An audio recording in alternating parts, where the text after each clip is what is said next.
नमस्कार दोस्तों, स्वागत है एक बार फिर से आपके अपने YouTube channel Kota's coaching academy में। जैसा कि फ्रेंड्स बार बार मैं कहता हूँ, आपको मन लगाकर अपना ध्यान एकाग्रचित करके काम को आगे बढ़ाना है। हमारा ध्यान एकाग्रचित होना चाहिए। बच्चों का ध्यान एकाग्रचित हो तभी तो काम चलता है। आपका ध्यान एकाग्रचित होकर के देखेगा कि हमें पढ़ना है, दिमाग को वहीं पर सेंटर करना है जहाँ से हमें प्रश्न उठाने हैं, तो आपका काम होगा। एक स्टूडेंट का किस तरह से होना चाहिए, स्टूडेंट का जीवन कैसा होना चाहिए, स्टूडेंट को किस तरह से पढ़ना चाहिए, थोड़ा सा एक मैं आपको श्लोक के माध्यम से बताना चाहता हूँ। स्टूडेंट का जीवन किस तरह का होना चाहिए। कहा है श्लोक में कि काक चेष्टा बको ध्यानम श्वान निंद्रा तथैव च अल्प आहारी गृह त्यागी विद्यार्थी यम पंचलक्षण। इसका अर्थ क्या है वो समझें। काक चेष्टा का मतलब कौवा जैसा ध्यान, वको ध्यानम बगुला जैसा ध्यान, बको माने बगुला, बगुला जैसा ध्यान। श्वान निंद्रा, श्वान माने कुत्ता, कुत्ता जैसी नींद। आपने देखा होगा कि काक चेष्टा, कौवा की जो चेष्टा है, जो कौवा हमको देखता है या किसी वस्तु को देखता है तो इस तरह से देखता है कि उसने उस पर एक तरह से निशाना बांध दिया कि हमें ये उठानी है ये वस्तु। बगुला जैसा ध्यान, बगुला किसी नदी के किनारे पर बैठा हुआ है और ऐसे बैठ जाता है, न जाने से क्या दिक्कत आ रही है, कोई कुछ भी दिक्कत नहीं, शांति से बैठा है। और जैसे ही कोई कीट आता है नदी से निकल करके, जो कोई मेंढक है, कोई भी छोटा मोटा कीट है, उसको चुपचाप वो खींच लेता है खाने के लिए। श्वान निंद्रा, श्वान माने कुत्ते, कुत्ते जैसी नींद होना चाहिए। कुत्ता सो रहा हो, हम वहाँ से निकल के जा रहे हैं, तो तब भी वो व्यक्ति को कुत्ता क्या करता है, जग जाता है। कुत्ता जाग जाएगा और वो देखेगा कौन निकल के जा रहा है। स्टूडेंट को ऐसा ही करना चाहिए, इतना ध्यान होना चाहिए स्टूडेंट का। स्टूडेंट को हर वक्त तैयार रहना चाहिए पढ़ने के लिए। नींद में नहीं रहना कि हर वक्त हम नींद में रहें। काक चेष्टा बको ध्यानम श्वान निंद्रा तथैव च अल्प आहारी, अल्प मतलब थोड़ा, आहारी माने भोजन, थोड़ा भोजन करने वाला। ज़्यादा भोजन करेंगे तो हमें नींद आएगी। गृह त्यागी, गृह को त्यागने वाला, घर को त्यागने वाला होना चाहिए।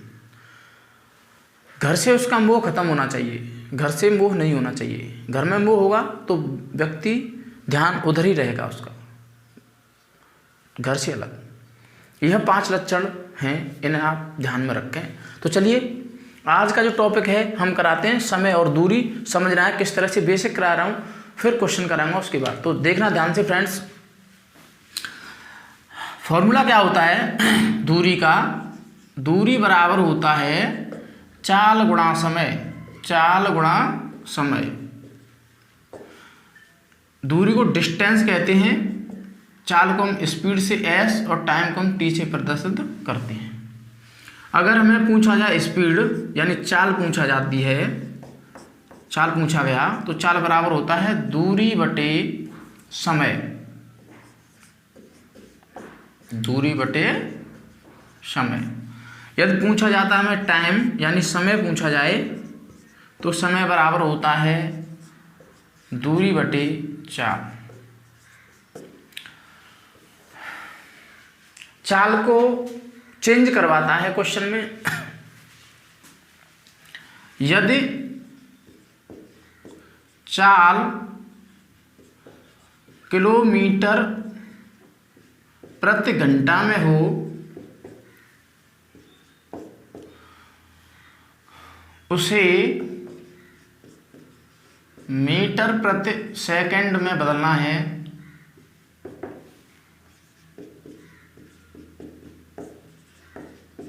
तो चाल में 5/18 से गुणा करना है।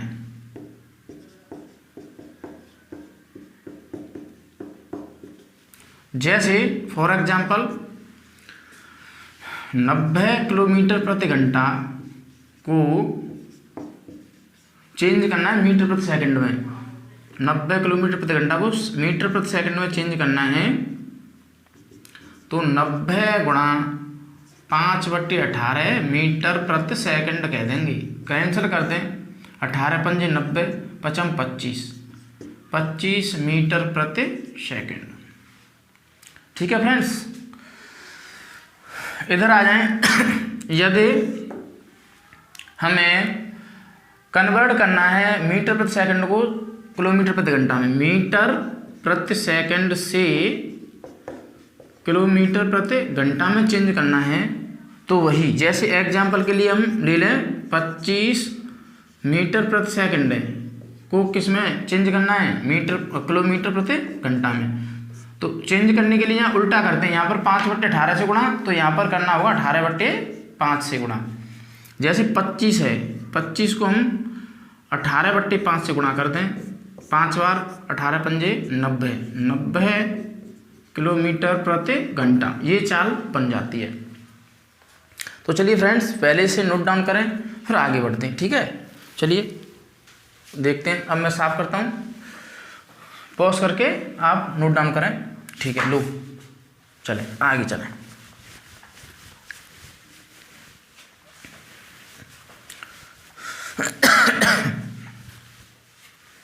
देखिए,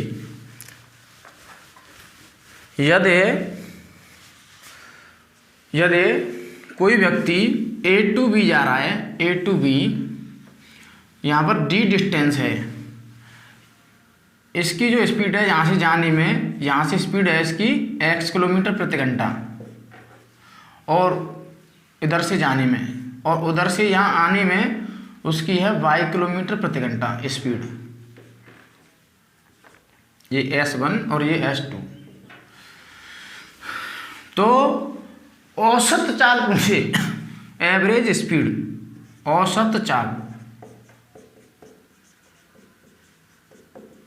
समान दूरी जाता है, कोई व्यक्ति समान दूरी आता है, 5 किलोमीटर जाता है, 5 किलोमीटर जाता है, किसी भी स्पीड से जाता है, वो इधर 15 किलोमीटर प्रति घंटा, उधर 30 किलोमीटर प्रति घंटा की स्पीड से आता है, तो औसत चाल के लिए हम क्या करते हैं, इन चालों का तो गुणा 2 के साथ, जो हुआ 2xy बटे x प्लस वाई कर देते हैं। चाल का डबल से गुणा अपॉन में x प्लस वाई, इनका जोड़, ये बनाते हैं। ठीक है, जैसे कोई A से यहाँ तक की डिस्टेंस है 50 किलोमीटर A to B, और ये जो है यहाँ से स्पीड इसकी ये जा रहा है 20 स्पीड से, 20 किलोमीटर प्रति घंटा से, और ये यहाँ से आ रहा है 30 किलोमीटर प्रति घंटा से।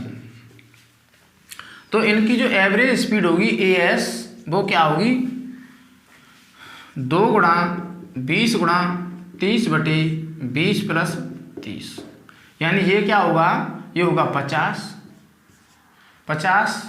2 से 25, 5 से इसको 5 बार, 5 से इसको 6 बार, 5 से इसको 4 बार, 4 छिक्के 24 किलोमीटर प्रति घंटा, ये इनकी स्पीड बन जाएगी।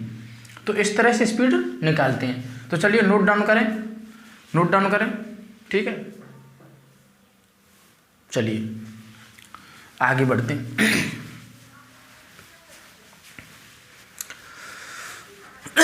जैसे इसमें ट्रेन के कुछ क्वेश्चन आते हैं। ट्रेन जा रही है, एक दूसरी ट्रेन उसको पार कर रही है, आमने सामने से ट्रेन आना, पीछे से ट्रेन को जाना, समांतर पटरियों पर चलना। जैसे पहली ट्रेन फर्स्ट ट्रेन यदि, और ट्रेन 2, ये 2 समांतर पटरियों पर जा रही हैं। ठीक है, समांतर पटरियों पर जा रही है। इसकी डिस्टेंस, ट्रेन की डिस्टेंस कुछ भी हो, 100 मीटर, और इस ट्रेन की डिस्टेंस है 150 मीटर। ठीक है, और इसकी स्पीड है S1 40 किलोमीटर प्रति घंटा और इसकी है मान लो 50 किलोमीटर प्रति घंटा S2।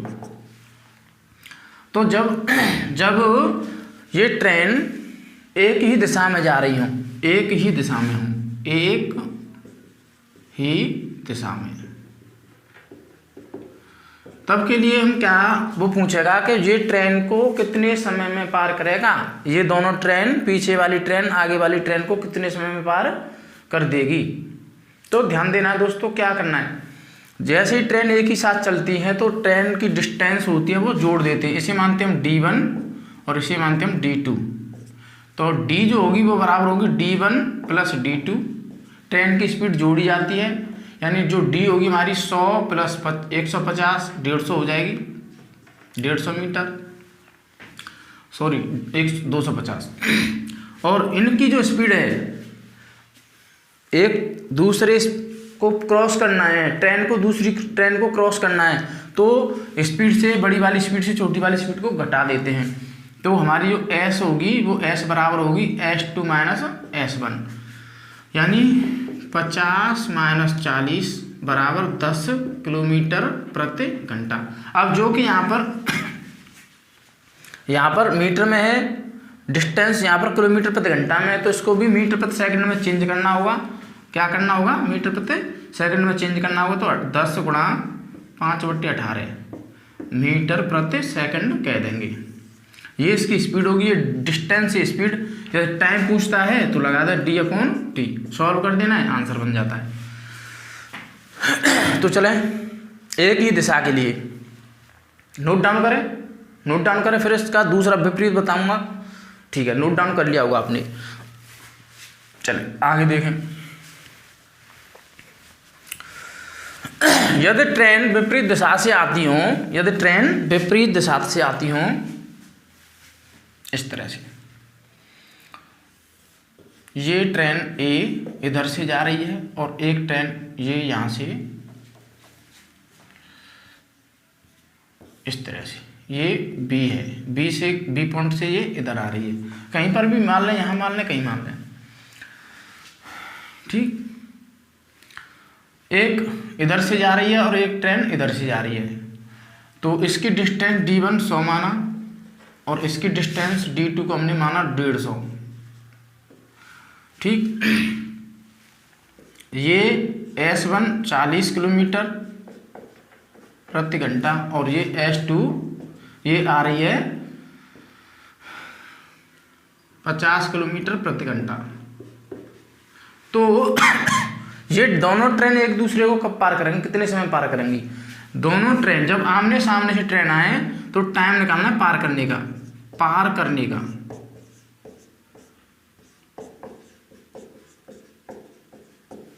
क्या होता है, डिस्टेंस जो होता है वो D1 प्लस D2 होता है। डिस्टेंस को जोड़ा जाता है, यहाँ पर भी डिस्टेंस को जोड़ा जाएगा। तो ये डिस्टेंस होगी 100 प्लस 150 यानी 250 मीटर। और स्पीड को यहाँ पर भी वहाँ पर घटाया जाता है। जब आमने सामने से ट्रेन आती हो तो स्पीड को जोड़ा जाता है। तो S1 प्लस S2 को जोड़ दिया जाएगा इस तरह से, 40 प्लस 50 90 किलोमीटर प्रति घंटा। अब हमें इसको चेंज करना है मीटर प्रति सेकंड में। तो 90 में हमें 5/18 से गुणा करना होगा 5 बार, ये होगा तुम्हारा 25 मीटर प्रति सेकंड। अगर हमें टाइम निकालना है, तो टाइम बराबर होता है D/T। तो डिस्टेंस हमारी 250 और टाइम हमारा 25 मीटर प्रति सेकंड। समय वो स्पीड से टाइम निकालना तो D/S। तो 25 का इसमें डिवाइड करते हैं 10 सेकंड उसे लग जाएंगे। इस तरह से इसको करना था। तो ट्रेन का किस तरह से करना है, इस तरह से करना है। ट्रेन आमने से आ रही हो, आमने सामने से आ रही तो डिस्टेंस जोड़ी जाएगी और स्पीड भी जोड़ी जाएगी। अगर विपरीत दिशा में ट्रेन जो है एक दूसरे के साथ साथ चल रही हो तो ट्रेन की डिस्टेंस जोड़ी जाती है और स्पीड को घटाया जाता है।